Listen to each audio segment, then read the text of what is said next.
I'm going to compare the two Hyundai Palisades, the 25 versus the 26. I'm Anthony from Hawkeye Rides. We're going to go over the specs right now. The 2025 Hyundai Palisade SEL Premium is what we're showcasing in Ubis Black on gray on black versus the 2026 Hyundai Palisade Limited in creamy white over black and black. Starting off with 0.5 inches of clearance is going to be different. So you could already tell that from the lower here, because this is going to be at 7.4 with the XRT Pro up to 8.4 inches, whereas the 2025 variant, 7.9 inches of clearance. The grille, we get all gloss black, as well as the Hyundai badging that goes into the LED headlights, daytime runnings, and the lower gets the satin aluminum. The 2026, you're gonna have the vertical daytime runnings, LED headlights and daytime runnings that integrate into that more boxy grille, 2.5 inches longer than the 25, 2.7 inches longer in wheelbase. It's also a little bit wider. In this grille, you'll have some outline around it when you're going into the calligraphy. Otherwise, all 7 trims are going to have the same grille design except for the XRT Pro, which will be black. This is an active grille shutter that opens up.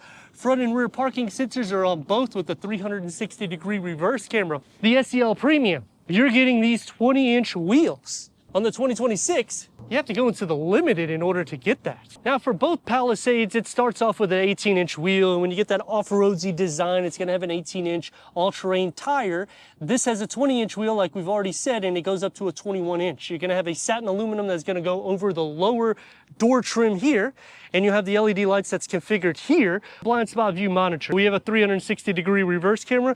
You can see the camera right here, which the 26, we have the Limited, so we have blind spot view monitoring. This is a reworked side view mirror. The lower skirt still gets the satin aluminum, but you get the gloss black there, so it's a two-tone, and I like that they put the gloss black around the fenders, opposed to this matte black that they put on the 25 variant. The roof rails are going to be attached to the roof with a moonroof.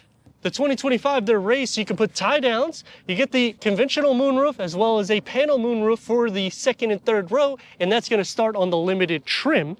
The door handles are gonna be the same color as the body, whereas the 25, it's the satin aluminum. And the powertrains are gonna be completely different because we have a 3.8 liter naturally aspirated V6 for the 2025. That's gonna produce 291 horsepower and 262 pound-feet of torque paired to an 8-speed automatic transmission. Now this is a front-wheel drive configuration. We're getting 19 MPGs for the city, 26 MPGs for the highway. We're also showcasing a front-wheel drive for the 2026, which now we have 2 powertrains. We have the new 3.5 liter naturally aspirated V6. Thank God it's not a turbo 4 because it's longer, it's a little bit heavier, but it does decrease in horsepower by 4. We also lose torque by 2. So we have a total of 287 horsepower with 260 pound-feet of torque with an 8-speed automatic transmission. And get this, the MPGs, it's actually 1 less than the 2025 because we're at 19 to 25 MPGs. Horizontal lines on the hood, the A-pillars are more upright. I like the more boxy, elegant style that is portrayed for the 2026. Plus, we now have a hybrid, a 2.5 liter turbocharged 4-cylinder with 329 horsepower. Hell, it's 619 mile range, over 30 MPGs combined. So if you're considering what should I go with, I need better MPGs, well, you can go this route and you're getting all the new updates because the advanced safety technology has been improved. We now have 10 airbags found throughout the interior of the vehicle, forward collision avoidance assist, lane keeping assist with lane forward assist, forward attention warning, blind spot collision avoidance warning, blind spot view monitoring, rear cross traffic collision avoidance assist, park distance warning forward, reverse and side, and park collision avoidance assist reverse. 10 different colors to choose from, 8-seat configuration, but it's only on the SE or the SEL Premium for the hybrid. Otherwise, captain seat configuration, the Limited, is going to receive the digital rear view mirror with the front and rear parking sensors. And the calligraphy now adds a front and rear dash camera. So now you don't have to go into an aftermarket store in order to put that in your vehicle. With standard LED vertical lights, you can see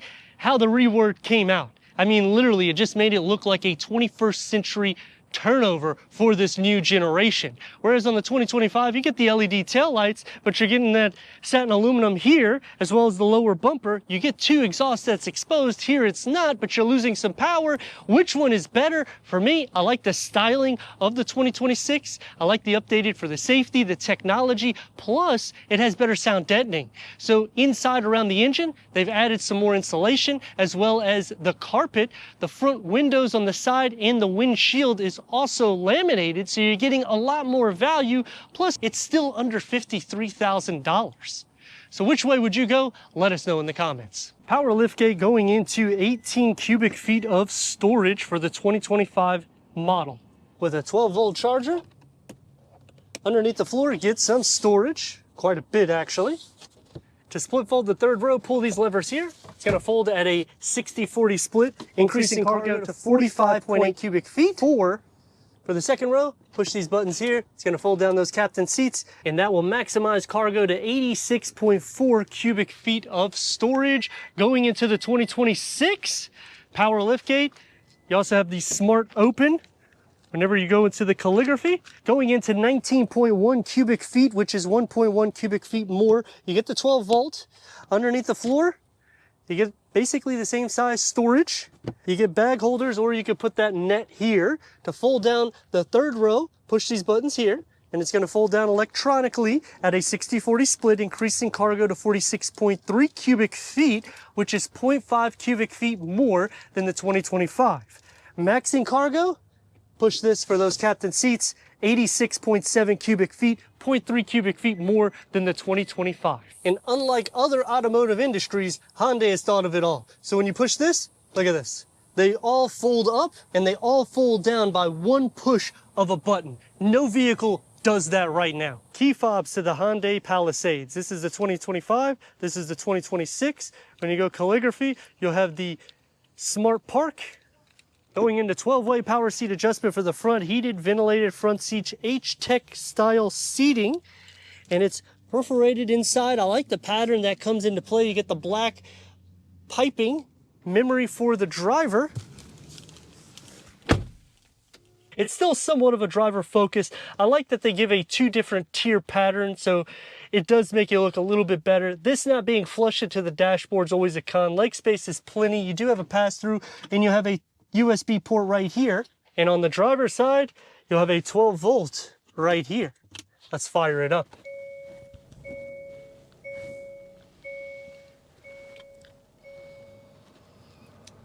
.3 digital reader is going to be stationed here. You have a quick wedge that you can go through everything. You have the pinch, the swipe, wireless Apple CarPlay, wireless Android Auto, Sirius XM, AM, FM, streaming, Bluetooth audio. Now the SEL Premium, you get a 360-degree reverse camera, full trajectory for the front and the rear. You can also zoom in or zoom out. You can click this sub menu and you can change the configuration for towing. You can have it for just a backup or side to side. You can do the 360, so you can go all around the vehicle, and that integrates into the seamless air vents that goes into the passenger side, and you get a little touch over here with the glossy black that's going to implement all around it. You'll see who has their seat belts right here, so it kind of feels like a taxi cab. On the gauge cluster, it is a 12.3 digital reader. You can go through an array of different content for the driver. One thing that I'm finding difficult, though, is seeing these in the sun because of the same color as that satin aluminum. So it's taken me a few seconds to go through it. Now to change the gauge setup, you click on this setup button here, or you can go into the infotainment screen, screen layout, and now you're in the cluster theme. So you can do cubed. You can also change it to different, like Classic A, Classic B, and Classic C. Leather wrap steering wheel. It's a 4-spoke multi-function, and the paddle shifts. Dual climate control settings in the front. This is going to be kind of nice because you have an area that you can write down notes. You push it to open up and you have a large storage pocket. You open these up and now you got cup holders, a wireless charging pad, USB port. It's going to be a little bit firm for my liking. Opens up into a pretty deep storage pocket with another USB 12 volt. You can pick this little storage tray up and you can put change or whatever you need there. That's the leg space that you have. Headroom, I have at least 4 or 5 inches. I'm at 6'3". You have a moonroof LED interior lights, auto dimming rear view mirror with the home link dashboard and door panel configured together nicely, and you'll have that aluminum mesh look that goes into the dash and it wraps around. So Hyundai does a good job with that configuration. One touch up and down only for the front windows. It's going to be a little bit more sporty with a medium-sized storage pocket and a beverage holder carved out. For the 2026, you're also getting 12-way power seat adjustment for the front, heated ventilated front seats with the leather, because this is the limited trim. It's still perforated, and you get the black piping, memory for the driver, ergo motion. In the interior, you're going to notice a huge difference. When Hyundai says it's all new, it truly is. 14 speakers through Bose, and I like the way the dash is because it's more in the front, so it gives more leg space, as you're noticing. You have a storage here for the passenger. Look at this. You can still open the glove box. It's not even touching me, and I'm literally stretched out. 12 volt is going to be on the driver's side with the storage here, and they've cleaned it up a lot right here with 100 watts for your USB-C ports. You're going to have a total of 6 of those, and the push button is now on the steering column. Let's fire it up.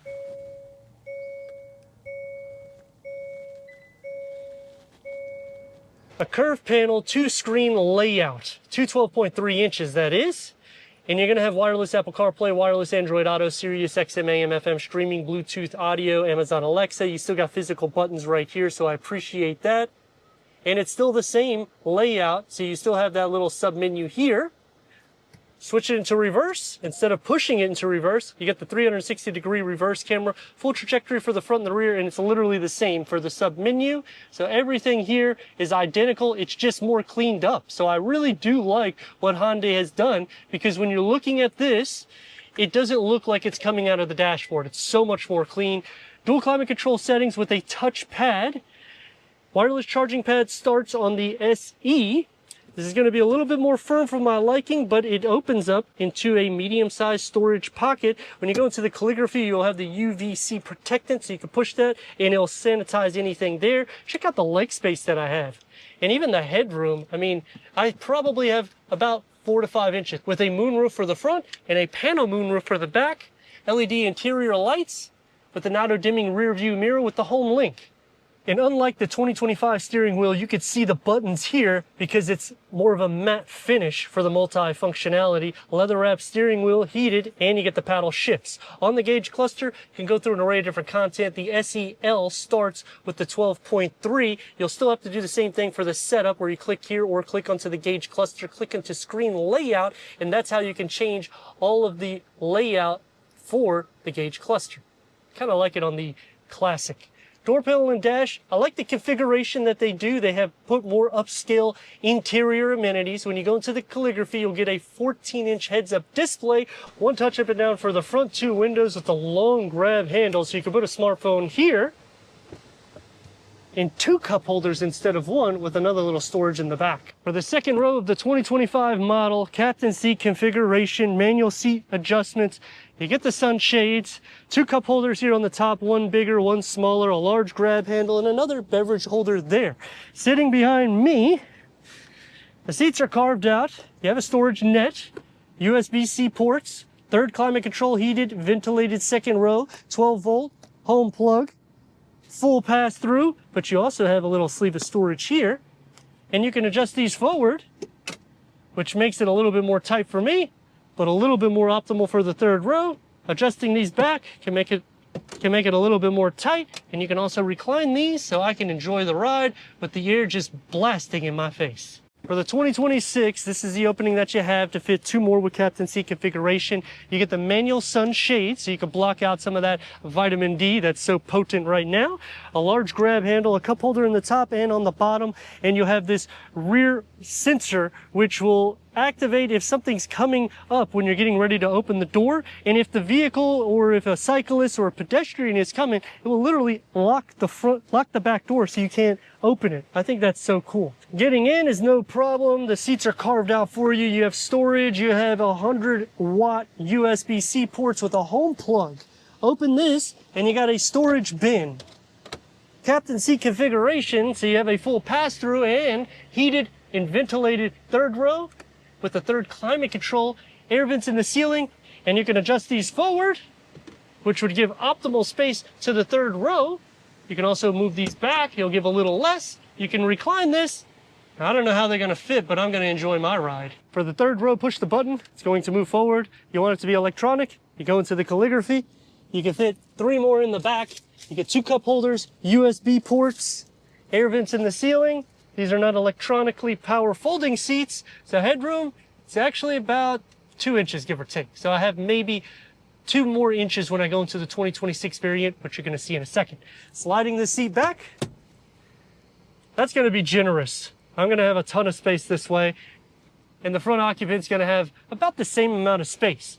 If it's reclined, I'm not gonna be able to fit at all. Sitting into the center, I'll have to kind of squish in between to share butt, leg, and shoulder space as you're noticing, and it's gonna be quite tight, especially for headroom, because now I basically only have 1 inch. Let's see how that 26 looks. For the third row, push this button. It's going to adjust.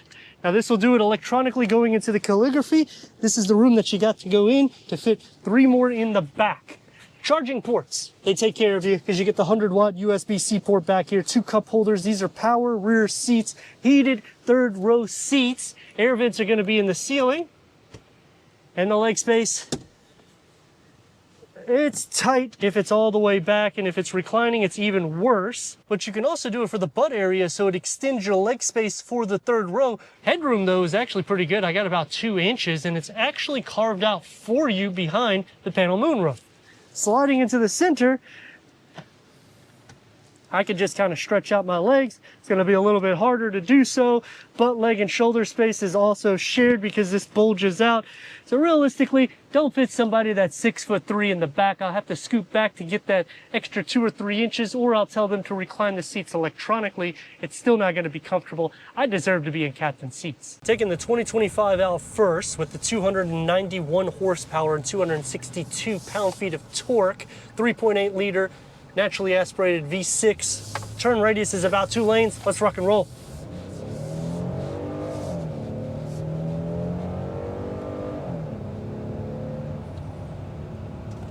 Motivation is what it has. But the difference is that we're going to really be highlighting is the sound deadening, the ride quality, which is already good. The sound deadening isn't that bad for the pricing of what you're getting. The seat comfort is good. It doesn't feel long or wide. And for maneuverability, as you're noticing, the steering has a little bit of weight to it, but I appreciate that because you'll feel imperfections in the sense of, say for instance, you damage the tire, you would know without having to look in the gauge cluster.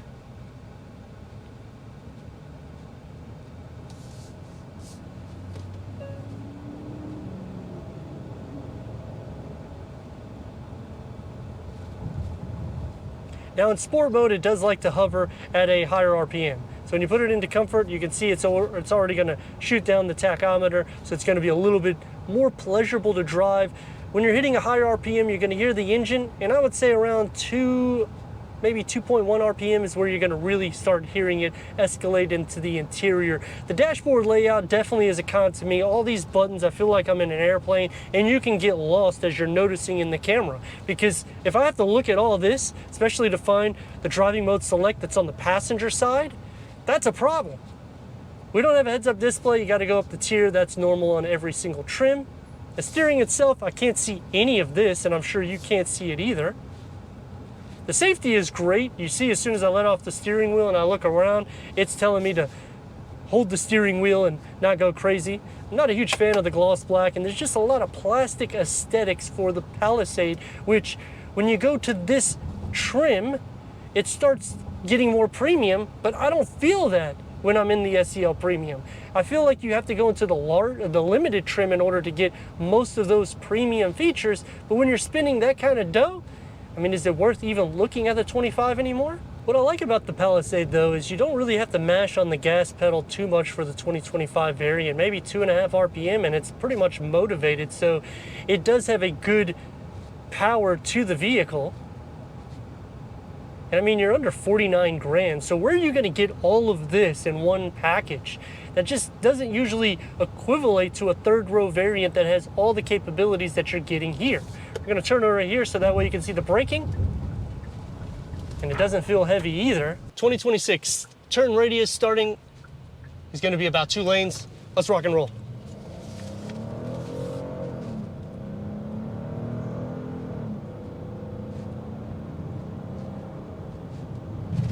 Now, one thing you're gonna notice right off the bat is how much more quiet it is in the cabin.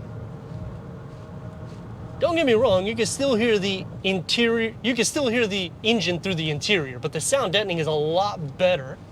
4 horsepower less, 2 pound-feet of torque less. That gives us a total of 287 horsepower and 260 pound-feet of torque. Is there a difference? Not really that much of a difference. It actually feels like it sits up higher with clearance, even though you're losing 0.5 inches. The sound deadening by far is something that would make me want to tick the box, plus the boxy style, because you literally can see everything all around you. So 2.5 inches longer, does it feel that way? I mean, it feels longer and wider. That's because of the way it actually sits in its profile without sport mode.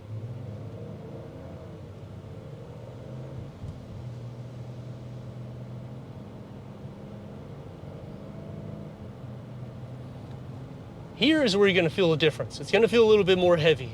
So leaving it into sport mode if you want it to be a little bit more engaged, and again, this is not a performance vehicle, I just wanna make sure everyone understands that. It's just a family SUV that actually goes a little bit more premium, almost to the luxury level, especially for what you're getting in the interior. It's no more boxy inside, it's very futuristic, and they finally implement these screens in the dash. I know it's not exactly flush in the dash, but I like how the dash covers it instead of just throwing a screen. This is not an afterthought. The same thing with the touch screen for your climate control, and you still got physical buttons. So I like that it's tech forward, but not to the level where they're putting screens every single where. They give you storage capacity, 100-watt USB-C charging ports. You get 6 of them.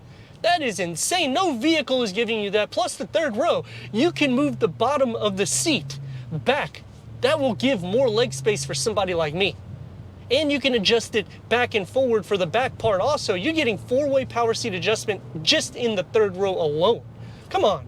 I mean, the Germans need to wake up now, because luxury is starting to come more so into Hyundai and Genesis, and you're paying a fraction of the price. I mean, that is insane to me. Is it better than the 2025? I think that it's a 100% difference. The drive itself is more refined.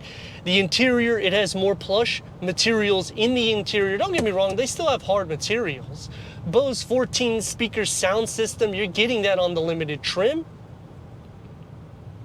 The front has increased with legroom and headroom. The same thing for the second and third row. You also increase in cargo capacity. The cons is you don't increase anything when it comes to towing and payload, but in the same category, we also have a hybrid trim, which we didn't have that before, with 329 horsepower. So when we're talking about losing 4 horsepower and 2 pound-feet of torque, go that route. You're not getting any 8-speed dual clutch automatic transmission. You're just getting a 8-speed automatic transmission. And when you go into the hybrid, you're getting a 6-speed automatic transmission. So literally Hyundai is thinking about the customer, because everything that I would complain about normally has been taken care of, except for the ergo motion seat for the passenger. We still don't get that on the passenger side. What the hell? You've done all of this amazing stuff. You haven't really increased the price that much, but you're not giving us the ergo motion seats, which is basically like a massage seat for the front occupants. For God's sakes, you're giving us where you can recline like a lazy boy in the first and second row. Another feature no vehicle is doing. Which one is better? I would go to the 26, but let me know your thoughts in the comments. And if you're new to the channel, consider subscribing. Check this next video out right here.